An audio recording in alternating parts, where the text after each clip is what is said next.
Desde pequenos, somos ensinados que ser bondoso é a chave para uma vida plena, para relacionamentos saudáveis e para a aceitação social. Mas e se essa crença, aparentemente inofensiva, esconder uma armadilha profunda? E se a bondade que praticamos for, na verdade, uma forma sutil de autossabotagem? Neste vídeo, vamos mergulhar nas ideias inquietantes de Carl Jung, que enxergava a bondade excessiva como um disfarce perigoso para a sombra que não ousamos encarar. Jung nos convida a refletir. Será que a nossa necessidade de agradar, de ser aceito, de evitar o conflito, é apenas um modo inconsciente de reprimir quem realmente somos? Você está prestes a enxergar a bondade sob uma nova luz, uma luz sombria, mas libertadora. E ao final talvez você descubra que ser bom por si só nunca foi o problema. Deixe nos comentários. Escolho integrar minha sombra para viver com verdade. Já aproveita para se inscrever no canal, ativar as notificações e deixar seu apoio nos comentários. Isso fortalece esse espaço de consciência e nos permite seguir compartilhando conteúdos como esse. Carl Jung, ao longo de sua obra, apontou que o comportamento aparentemente virtuoso pode esconder camadas inconscientes de negação, repressão e autoalienação. A bondade, quando assumida como um ideal absoluto e inflexível, pode se tornar uma máscara, a persona, que serve para agradar aos outros em detrimento da própria verdade interior. Ao usar essa máscara constantemente, o indivíduo reprime partes autênticas de si mesmo, exilando desejos, impulsos e emoções considerados inaceitáveis para o convívio social. Esses aspectos reprimidos não desaparecem. Eles se deslocam para o inconsciente e formam aquilo que Jung chamou de sombra. A sombra é tudo aquilo que não queremos ser, mas que, paradoxalmente, é parte essencial de nós. Quando nos apegamos demais à imagem de pessoa boa, negamos essa sombra, criando um desequilíbrio interno perigoso. E quanto mais negamos, mais ela se manifesta de forma destrutiva, em crises emocionais, relacionamentos tóxicos ou comportamentos passivo-agressivos. Além disso, a bondade excessiva muitas vezes é uma projeção do arquétipo do herói salvador, aquele que busca ser necessário para os outros, enquanto evita olhar para suas próprias feridas. Isso impede o processo de individuação, o caminho do autoconhecimento profundo e da integração de todas as partes do ser. A individuação exige coragem para reconhecer e acolher o lado sombrio, inclusive a raiva, o egoísmo e os limites. Jung não propunha o abandono da bondade, mas a superação de sua forma superficial.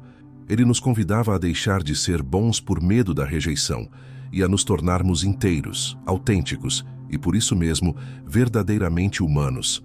Essa é a chave: integrar luz e sombra, feminino e masculino, persona e self, e transformar a bondade em algo que nasce da consciência e não da fuga. A sociedade valoriza profundamente o comportamento bondoso, altruísta e gentil. Desde a infância, aprendemos que ser bom é sinônimo de ser amado, aceito e reconhecido.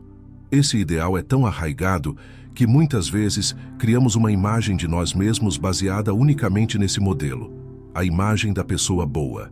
Em termos junguianos, essa imagem corresponde à persona, a máscara social que construímos para atender às expectativas externas.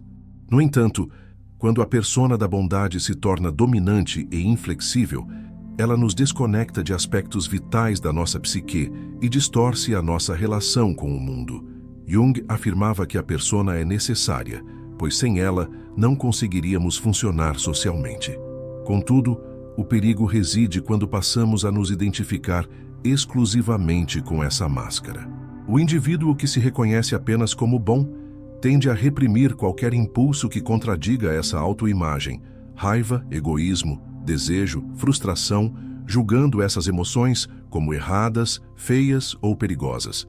E assim, começa o processo de repressão da sombra. Essa repressão não significa que os impulsos sombrios desaparecem. Eles apenas se escondem nas profundezas do inconsciente, esperando oportunidades para se manifestar de maneira distorcida. Muitas vezes, isso acontece em momentos de estresse, em explosões emocionais, em comportamentos passivo-agressivos ou mesmo em doenças psicossomáticas. A pessoa boa demais começa a adoecer emocionalmente, pois sua psique está em conflito. De um lado, a persona que exige obediência e perfeição moral. De outro, a sombra que pede reconhecimento e expressão. Além disso, a persona da bondade também pode criar uma falsa sensação de superioridade moral. A pessoa começa a julgar os outros por não serem tão bons quanto ela, o que gera isolamento, rigidez e uma incapacidade de lidar com a complexidade humana. Ninguém é inteiramente bom ou inteiramente mau. Todos carregam luz e sombra dentro de si. Ignorar essa verdade nos torna hipócritas e vulneráveis ao auto-engano. Um outro aspecto perigoso da persona da bondade é o vício em aprovação. Muitas pessoas são boas não porque querem, mas porque precisam desesperadamente ser aceitas. Essa necessidade nasce de um vazio interno, de uma insegurança profunda, que busca se preencher através da validação externa. Isso cria uma dependência emocional. O comportamento é guiado não por autenticidade, mas por medo do abandono e da rejeição. A bondade, então, deixa de ser uma escolha consciente e se transforma numa prisão invisível. Em relacionamentos, isso se manifesta em padrões de submissão, dificuldade de impor limites, tolerância excessiva ao desrespeito e até sabotagem do próprio bem-estar para manter a harmonia. A pessoa prefere ser ferida a desagradar, prefere calar do que confrontar. Mas essa postura, com o tempo, gera ressentimento e esgotamento, pois ela está constantemente negando suas próprias necessidades em nome de um ideal que não sustenta mais sua verdade interna. Jung nos alerta que toda persona precisa ser questionada. Quando nos tornamos apenas a imagem de bondade que construímos, perdemos contato com o self, o centro organizador da psique, que inclui tanto a luz quanto a sombra. Integrar essa dualidade é essencial para sermos verdadeiros. Ser bom não significa ser submisso, perfeito ou irrepreensível. Significa agir com consciência, mesmo quando isso envolve dizer não, impor limites, sentir raiva ou priorizar a si mesmo. A persona da bondade, quando inconsciente, não é virtude, é fuga. Fuga do confronto com a própria humanidade, com os próprios impulsos, com a própria história emocional. Romper com essa ilusão exige coragem. Coragem para decepcionar, para frustrar expectativas, para parar de agradar. E, acima de tudo, coragem para se olhar no espelho sem a máscara. Ao reconhecer a persona da bondade como uma construção, podemos começar a desmontá-la, integrando aspectos esquecidos de nós mesmos e recuperando uma autenticidade que estava soterrada sob o peso do ideal de ser bom o tempo todo. A verdadeira liberdade começa quando escolhemos ser inteiros, e não apenas bonzinhos. Quando escolhemos ignorar aquilo que sentimos, acreditamos estar exercendo controle. Reprimir a raiva, o ciúme, o medo, o desejo de confronto ou a vontade de dizer não, parece, à primeira vista, uma demonstração de maturidade emocional ou espiritual. Mas para Carl Jung, a repressão desses conteúdos psíquicos não elimina sua existência. Apenas os envia para o território do inconsciente, onde continuam a operar, silenciosos, porém ativos, como parte daquilo que ele chamou de sombra. E é justamente esse silêncio forçado que faz da repressão um mecanismo tão perigoso. A sombra, para Jung, representa tudo aquilo que foi rejeitado pela consciência, os aspectos indesejados, vergonhosos, inaceitáveis de nós mesmos. Mas ela não é apenas o mal, ou aquilo que julgamos como negativo. A sombra também inclui potências, talentos e desejos que, por razões culturais, familiares ou religiosas, aprendemos a suprimir. E quando ignoramos essa parte vital da psique, nos tornamos incompletos. Agimos como se estivéssemos inteiros, mas uma parte essencial de nós está trancada e sufocada. Essa repressão cria tensões internas profundas. O ego, ao tentar manter a ordem e proteger a autoimagem de bondade, gasta energia negando constantemente tudo o que ameaça essa imagem.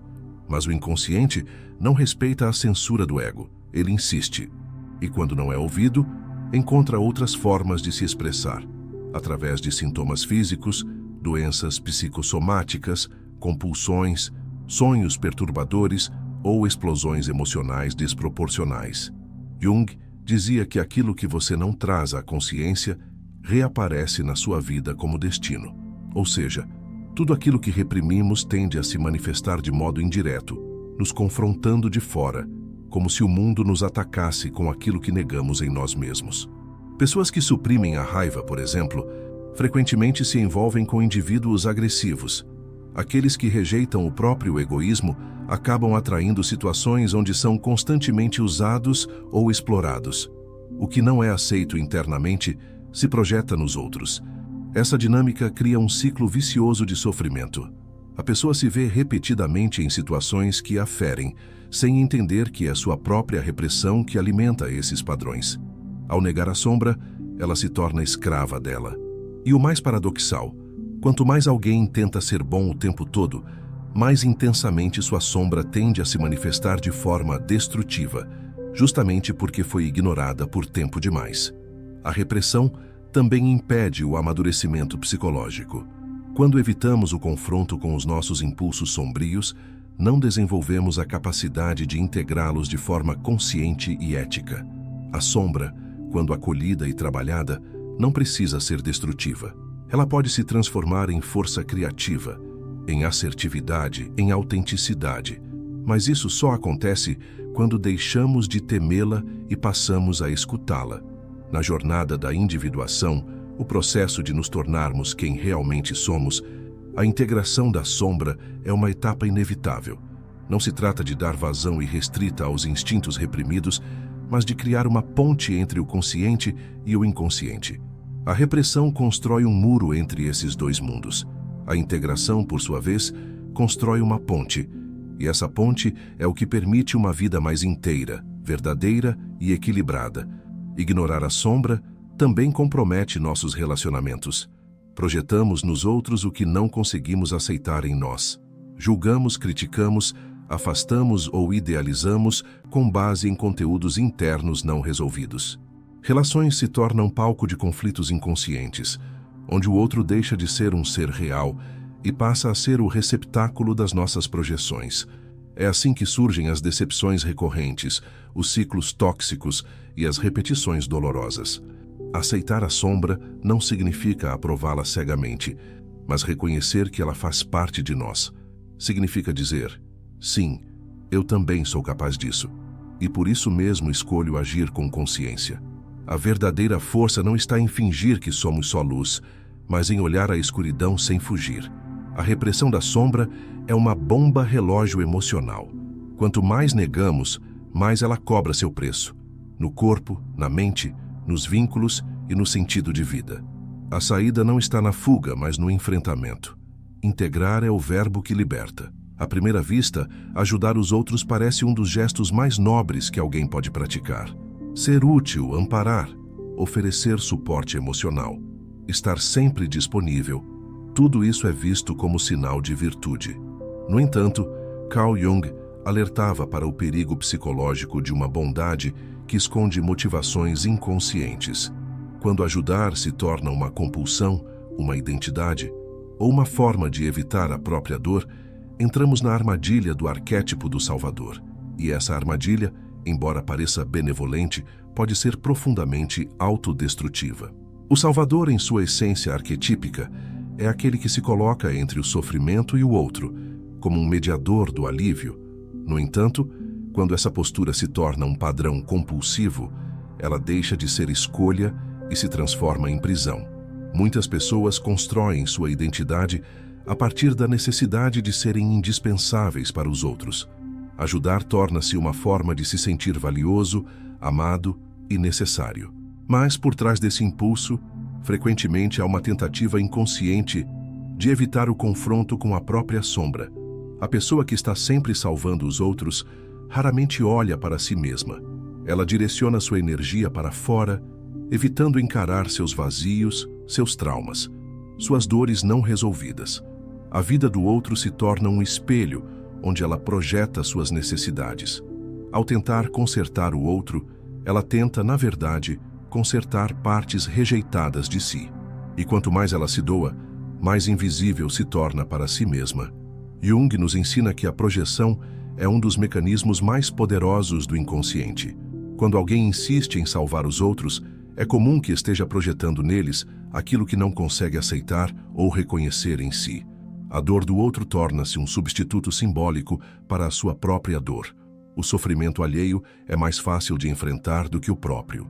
Mas essa dinâmica gera desequilíbrio, pois ninguém consegue carregar eternamente os pesos que não lhe pertencem.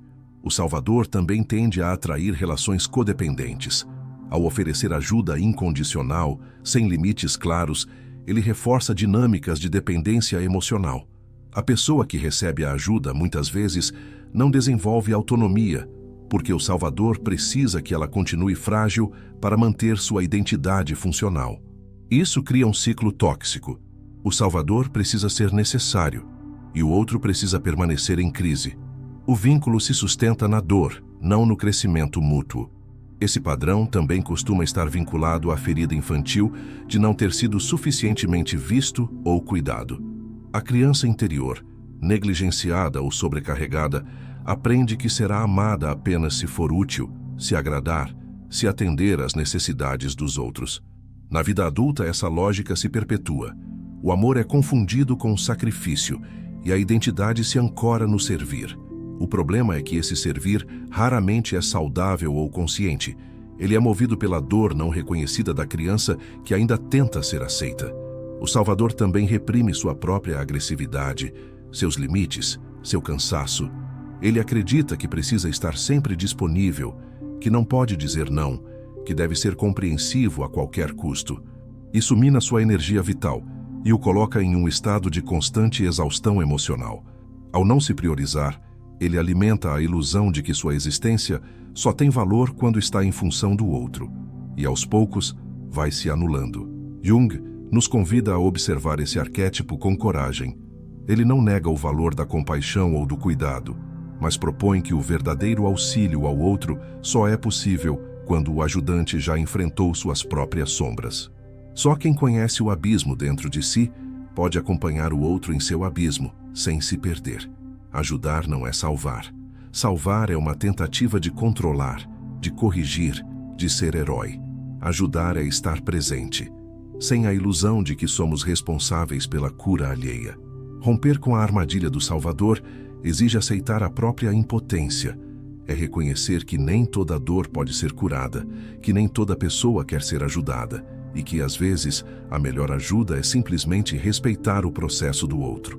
Significa também olhar para dentro e perguntar: o que estou evitando em mim ao tentar resolver a vida do outro? Quando integramos esse arquétipo, deixamos de buscar valor em ser necessários e passamos a nos conectar com os outros a partir da autenticidade. Paramos de carregar pesos que não são nossos e aprendemos a cuidar de nós com a mesma dedicação que oferecemos aos outros. E só então, talvez, possamos ajudar de verdade. A verdadeira transformação psicológica, segundo Carl Jung, não ocorre quando escolhemos ser apenas bons, corretos ou virtuosos, mas quando nos tornamos inteiros. Essa distinção é crucial para compreender por que a individuação é o caminho mais profundo para a autenticidade e para uma bondade que não destrói, mas edifica. A individuação é o processo de integração das diversas partes da psique, consciente e inconsciente, luz e sombra, masculino e feminino, até que o self, o núcleo da totalidade interior, possa emergir com clareza.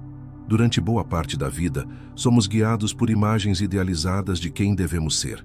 A persona, como já vimos, é a máscara que usamos para funcionar socialmente, e muitas vezes ela se constrói a partir de padrões externos: ser gentil, ser agradável, ser prestativo. No entanto, quando essas qualidades não emergem da consciência, mas sim de uma tentativa de evitar o conflito ou a rejeição, elas se tornam mecanismos de defesa.